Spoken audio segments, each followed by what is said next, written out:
Kalian semua KTP-nya Islam. Tapi kalau ditanya kalian mengerti tentang Islam, sejarah Nabi pun kalian mengingatkannya, itu susah. Kalian mengaku Islam tapi sejarah Nabi pun kalian tidak mengingatnya.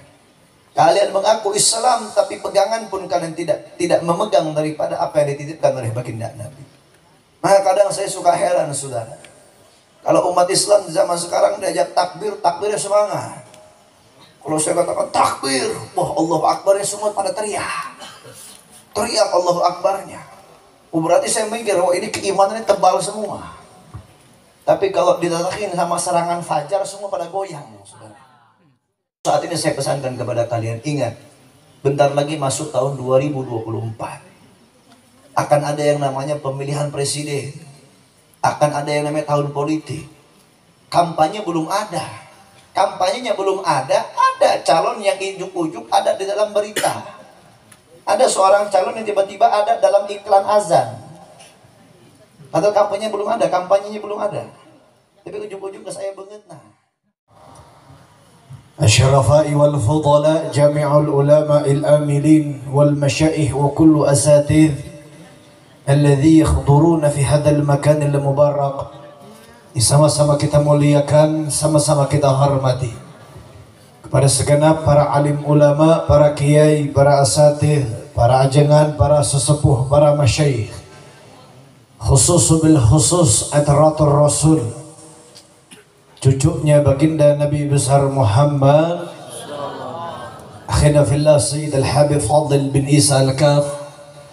Begitu pula terkhusus Raisul Ma'had wa Mudirul Ma'had, akhina fillah Kiai Ustadz Om Al-Muharram, yang alhamdulillah pada kesempatan kali ini kita hadir sama-sama di dalam milad ataupun hari jadinya pondok pesantren yang alhamdulillah dilaksanakan kegiatannya pada ini malam. Kita doakan sama-sama, mudah-mudahan pondok pesantren ini Allah jadikan ma'had tayyibah mubarakah, wa kullu talamid salih wa salihah ilman nafi'an fid dunya wal akhirah, amin ya rabbal alamin. Akhina fillah wa ikhwan rahimakumullah, pada kesempatan kali ini saya tidak panjang lebar dan saya minta doa dari seluruh jamaah yang hadir, doakan biar saya sehat walafiat.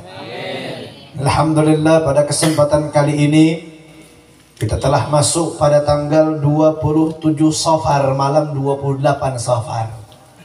Gak kerasa beberapa hari lagi kita akan memasuki Syahrul Mubarak, bulan yang penuh dengan kemuliaan, yang mana pada bulan tersebut menjadikan wasilah Allah menciptakan seluruh alam muka bumi dan yang ada di dalam isinya, yang mana pada bulan tersebut terdapat daripada kelahirannya baginda Nabi besar Muhammad.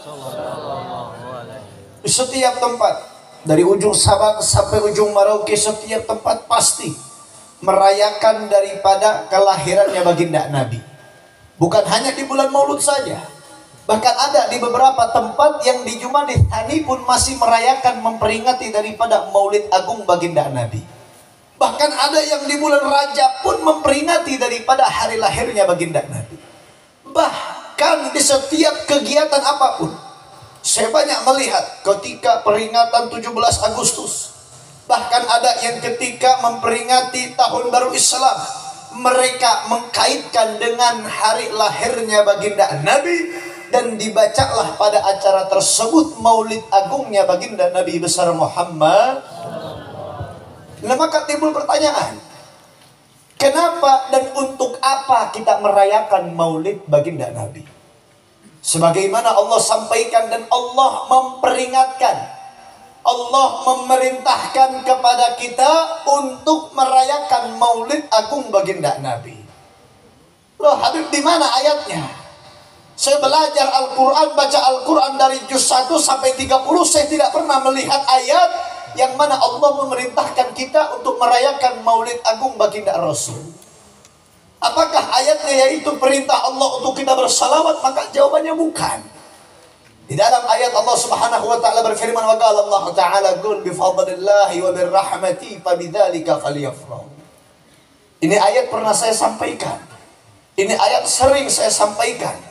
Dan saya menyampaikan ini ayat dengan tafsir karangan Al-Imam Ibnu Jarir Al-Tabari dan juga tafsir yang lain. Tapi untuk saat ini saya sampaikan ini ayat, menjelaskan ini ayat dengan tafsirnya Ibnu Abbas di dalam kitab tafsir Athur Mansur fi Tafsir bil Ma'thur. Di dalam ini ayat makna rahmatnya Allah Subhanahu wa taala itu banyak mencakup daripada rahmatnya Allah. Allah memberikan sehat wal afiat kepada kita, itu adalah rahmatnya Allah. Allah memberikan kepada kita iman Islam, itu adalah rahmatnya Allah. Allah memberikan kecukupan di dalam kehidupan kita, itu adalah rahmatnya Allah.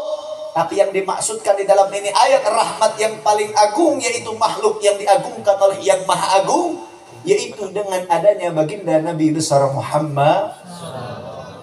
Falyafrahu, maka dengan rahmat tersebut bergembiralah kalian. Maka saat ini saudara ikhwan rahimakumullah, setiap peringatan Maulid Agung baginda Nabi, kita bergembira atas kelahiran baginda Nabi. Maka ada juga yang bertanya kepada saya, kenapa kita hanya memperingati maulidnya saja? Kenapa kita hanya memperingati hari lahirnya saja? Kenapa kita tidak memperingati haulnya baginda Nabi? Kenapa kita tidak memperingati hari wafatnya baginda Nabi? Kita tidak diajarkan untuk bersedih akan meninggalnya baginda Nabi kita, tapi kita diajarkan untuk bergembira atas kelahirannya baginda Nabi. Karena dengan kelahiran tersebut Allah menjadikan kita afdhalul ummah. Allah menjadikan kita umat yang paling mulia, umat yang paling agung, dan umat yang akan masuk ke dalam surga sebelum umat-umat yang lainnya. Dan pada peringatan Maulid Agung baginda Nabi pun itu banyak mendapatkan pembelajaran untuk kita semua umat yang beriman kepada Allah Subhanahu wa taala. Setiap peringatan Maulid pasti akan ada para ulama yang mereka menyampaikan ilmu kepada kita semuanya.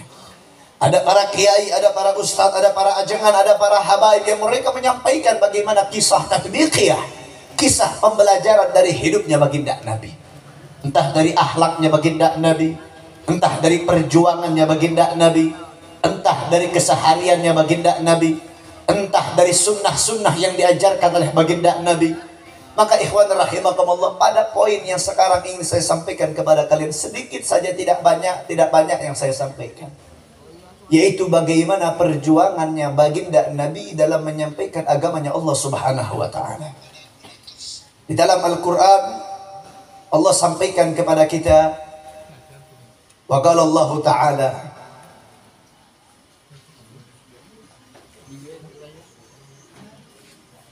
liyuthbituka alladhina kafaru liyuthbituka aw yaqtuluka aw yukhrijuka wa yamkuruna wa yamkurullahu wallahu khairul makirin, atau kama qala fil Qur'anil Karim. Saya lupa ayat di awalnya.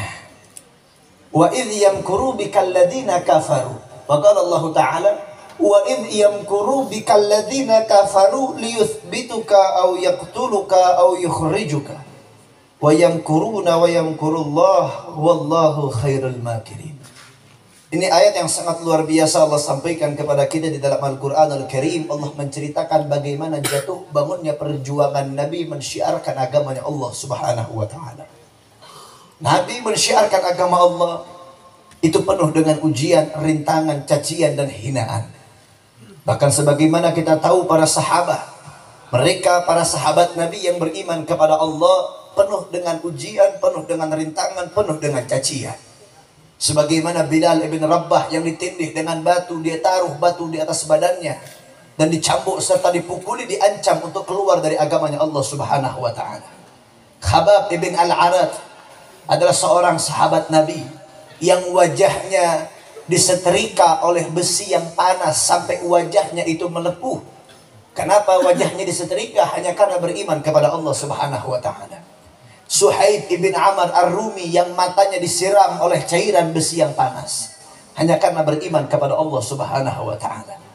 Ammar ibn Yasir radhiyallahu anhu wa an walidain, yang kedua orang tuanya disiksa dan Ammar pun disiksa, bahkan ibunya Sumayyah, seorang perempuan yang sudah tua, yang renta, dicambuk, dipukul, disiksa, bahkan dimasukkan besi di dalam kelaminnya sampai tembus ke pinggang belakangnya, hanya karena beriman kepada Allah Subhanahu wa taala.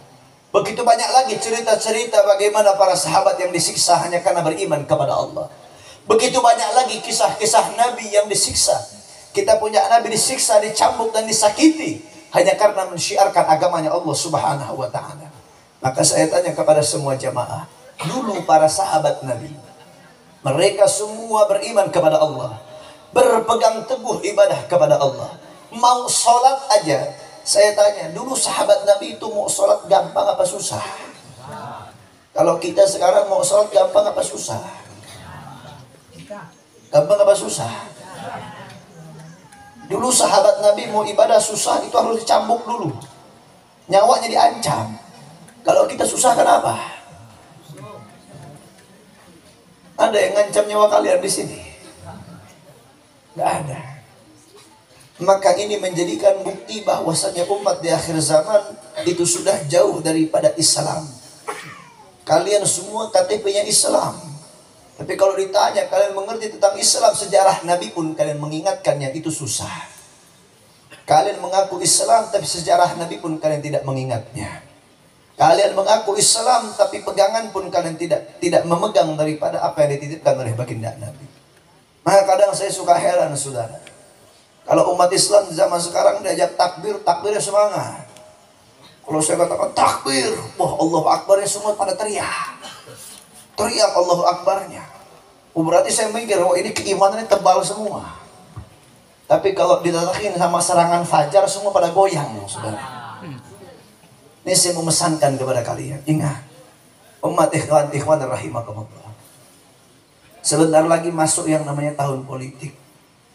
Ini saya cuma ingin memesankan kepada kalian, sebentar lagi masuk ke dalam bulan Maulid. Para ulama ayo sampaikan kepada para umat, sampaikan kepada para masyarakat pentingnya untuk berpegang teguh kepada agamanya Allah, dan kuatkan keimanan, kuatkan keistiqomahan, jauhkan diri daripada yang namanya perkara dunia. Nanti kalau bahas maulid itu di bulan Maulid. Tapi untuk saat ini saya pesankan kepada kalian, ingat, bentar lagi masuk tahun 2024. Akan ada yang namanya pemilihan presiden, akan ada yang namanya tahun politik. Kampanye belum ada, kampanyenya belum ada calon yang ujuk-ujuk ada di dalam berita. Ada seorang calon yang tiba-tiba ada dalam iklan azan. Atau kampanyenya belum ada, kampanyenya belum ada. Tapi ujuk-ujuk ke saya banget nah. Kamu ningali azan maghrib di RCTI tah ayat tah banget manehna tah. Padahal belum ada waktu kampanye. Nah saya terserah kalian mau pilih siapa, saya nggak ngatur kalian. Cuman saya minta tolong jangan seperti tahun 2019. Tahun 2019 juga tahun politik. Tapi di tahun tersebut banyak umat yang terpecah belah. Bapak sama anak musuh-musuhan hanya karena politik. Tetangga sama tetangga musuh-musuhan hanya karena politik. Umat Islam terpecah belah, ormas antar ormasnya musuh-musuhan hanya karena politik. Maka saya pesankan kepada kalian, ingat 2024 jangan mau umat Islam dipecah belah. Jangan mau umat Islam diadu domba dengan umat Islam yang lainnya. Terlebih sekarang umat Islam mau dijauhkan dari ulamanya. Ini saya nggak kaget saudara. Ketika sekarang kemarin kita lihat ada sebuah tesis dari seorang ulama di Banten yang bernama Kiai Haji Imanuddin Utsman, yang mengatakan bahwasanya dzurriyyatur Rasul itu nasabnya tidak bisa diabsahkan, harus tes DNA dulu, kada wa kada, seperti ini seperti itu. Saya udah nggak aneh, karena saya punya guru sempat mengatakan tidak akan terjadi yang namanya akhir zaman sebelum 3 perkara itu terjadi di umat Islam. Apa 3 perkara tersebut? Yang pertama, Al-Quran diangkat oleh Allah Subhanahu wa ta'ala. Mungkin antum pernah mendengar, oh nggak bakal terjadi kiamat kalau Al-Quran itu masih ada, ayat-ayatnya masih ada. Maka saya sampaikan, bukan ayatnya yang masih ada, Al-Quran diangkat oleh Allah sebelum menjalannya terkeluarnya Imam Mahdi, keluarnya Dajjal la'natullah alaih. Itu bukan berarti huruf yang ada di Al-Quran itu hilang, bukan. Tapi diangkatnya Al-Quran, yaitu diangkatnya Al-Quran dari hati-hati kalian. Berapa banyak umat Islam yang zaman sekarang pun jarang ngaji Al-Quran. Diangkatnya Al-Quran bukan berarti sedikit orang yang bisa ngaji Al-Quran, ataupun sedikit orang yang ngaji Al-Quran, bukan. Tapi banyaknya mereka yang mengkaji Al-Quran, membaca Al-Quran tidak dengan makharijul huruf yang tepat. Itu diangkatnya Al-Quran. Yang kedua, diangkatnya bangunan Ka'bah. Maksudnya diangkat bangunan Ka'bah ini bukan berarti ujuk-ujuk orang mangkat umroh, Ka'bah, nah bukan. Bukan berarti nggak ada bangunan kota Ka'bahnya, bukan. Banyak orang yang beribadah umroh, banyak orang yang beribadah haji bukan lillahi ta'ala. Tapi banyak mereka yang berangkat haji karena pengen dipanggil haji. Banyak yang mereka berangkat umroh hanya karena pengen dilihat manusia. Oh, saya berangkat umroh. Oh, saya berangkat haji. Dan itu terjadi di antara kita semuanya. Dan yang ketiga, diangkatnya ahlul bait. Tidak akan ada ahlul bait ketika hendaknya kiamat, tidak akan ada ahlul bait, yaitu cucunya baginda Nabi besar Muhammad. Maksud itu bukan berarti seluruh ahlul bait meninggal, bukan. Bukan berarti para habaib itu meninggal, bukan. Tapi hilangnya para habaib di hatinya umat Islam. Hilangnya cucunya baginda Nabi di hatinya para umat Islam. Maka ikhwan rahimakumullah, belajarlah dari sebuah sejarah. Ketika umat Islam itu dipecah belah, maka umat Islam itu akan hancur. Ketika Rasul Shallallahu Alaihi Wasallam wafat, maka kepemimpinan umat Islam diteruskan oleh Sayyidina Abu Bakar. Masih bisa dijaga, masih bisa terkendali. Ketika Sayyidina Abu Bakar wafat, diteruskan oleh Sayyidina Umar bin Khattab. Masih bisa terjaga, masih bisa terkendali. Walaupun Sayyidina Umar wafat dibunuh oleh orang munafik. Diteruskan oleh Sayyidina Utsman bin Affan. Masih bisa terjaga, masih bisa terkendali. Walaupun terjadi peperangan para saudara, terbunuhnya Sayyidina Utsman oleh kaum Khawarij. Diteruskan oleh Sayyidina Ali, masih bisa terjaga. Walaupun pada zaman tersebut terjadinya peperangan antar dua sahabat, yaitu Sayyidina Muawiyah dengan Sayyidina Ali karamallahu wajhah. Disebutkan itu perang, disebut dengan perang Siffin. Terjadinya kedua peperangan ini oleh para umat Islam yang mereka sama-sama seorang sahabat Nabi. Wafat Sayyidina Ali oleh pasukan perintah daripada Yazid bin Muawiyah, anak daripada Muawiyah ibn Abi Sufyan. Diteruskan oleh anaknya Sayyidina Hasan.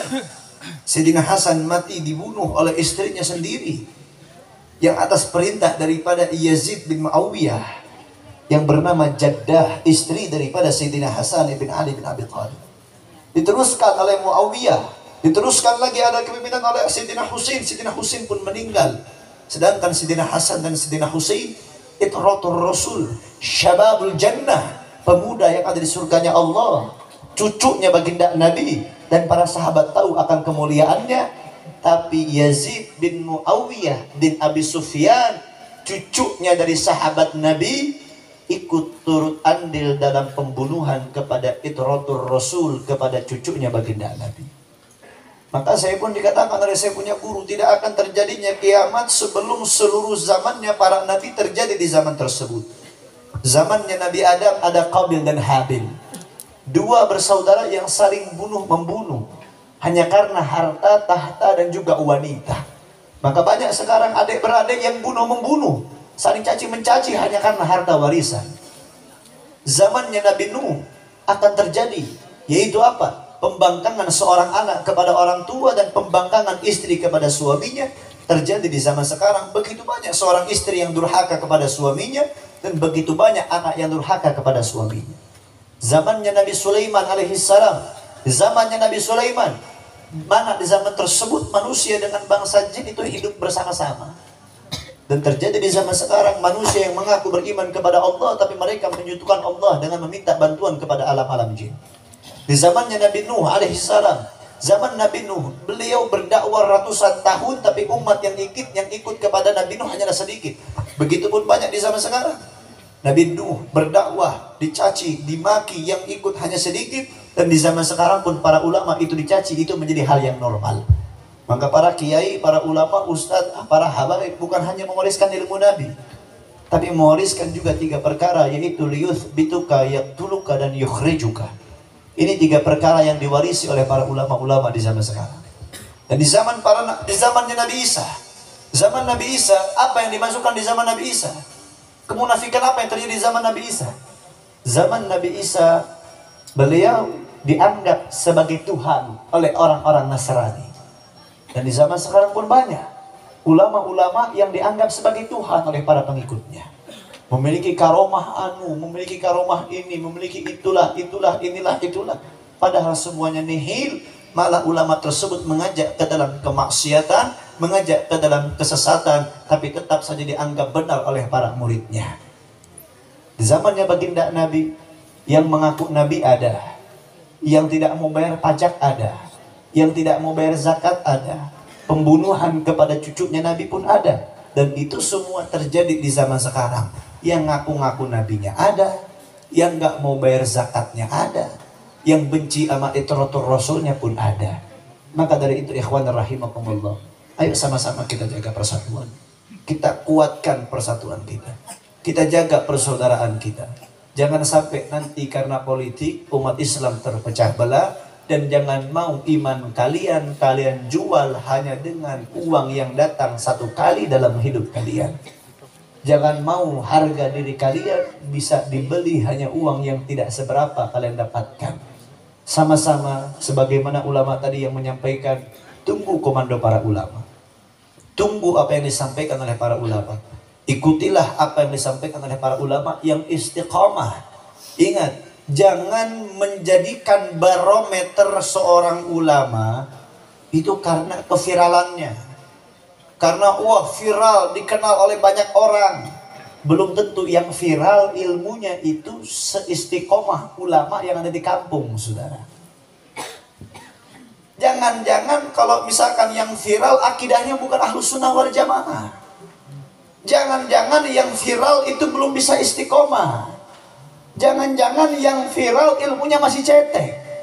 Maka ikuti ulama bukan karena keviralannya, tapi ikuti ulama yang istiqamah, yang ilmunya bisa dipegang dan akidahnya Ahlus Sunnah wal Jamaah. Banyak di kampung-kampung kita. Banyak ulama-ulama di kampung kita yang mereka tidak bisa menampakkan taringnya. Maksud tidak bisa menampakkan taring itu adalah tidak bisa menjadi viral seperti ulama-ulama yang lain. Tapi kalau ada yang viral, istiqamah, ilmunya bisa dipegang, akidahnya Ahlus Sunnah wal Jamaah, pegang ulama tersebut. Pegang ulama yang bisa mengajak kalian ke dalam surganya Allah. Jangan memegang ulama hanya karena keviralannya, terkenalnya, tapi malah menjerumuskan kalian ke dalam nerakanya Allah. Karena kalau mau ikutin yang viral, ikutin Panji Gumilang. Viral ya. Tapi tidak tentu yang viral akan mengajak kalian ke dalam surganya Allah. Maka dari itu mudah-mudahan kita semua bisa berkumpul di surganya Allah, berkumpul bersama baginda Nabi, dan bisa kita sama-sama mendapatkan syafaatnya di yaumil qiyamah kala. Amin ya rabbal alamin. Saya tidak bisa panjang lebar, doain saya biar sehat walafiat juga. Dan sekarang juga sudah tengah malam. Mudah-mudahan kita besok diberikan keimanan dan keistiqomahan oleh Allah. Ilmu yang kita dapatkan pada ini malam Allah jadikan ilmu yang istiqomah, manfaat dunia akhirat. Dan mudah-mudahan kita semua disehatkan oleh Allah. Terakhir saya meminta doanya. Doakan. Alhamdulillah istri saya sekarang lagi hamil lagi. Udah 5 bulan sekarang. Udah mau jalan masuk 5 bulan. Doain biar kandungannya sehat walafiat. Lahirannya lancar. Amin ya rabbal alamin. Syukran jazilan jazakumullah khairan ala ihtimamikum wa ala jalisikum wa ala hadirikum fi hadzal makanil mubarrak. Sebelum pulang, ayo kita doa terlebih dahulu, yang mana insyaallah doa ini yang disampaikan oleh akhina fillah Sayyidil Habib Fadil bin Isa Al-Kaf fa alaihi wa yatafaddal mashkura. Sallu ala Nabi Muhammad. Akhir pamit undur diri. Assalamualaikum warahmatullahi wabarakatuh.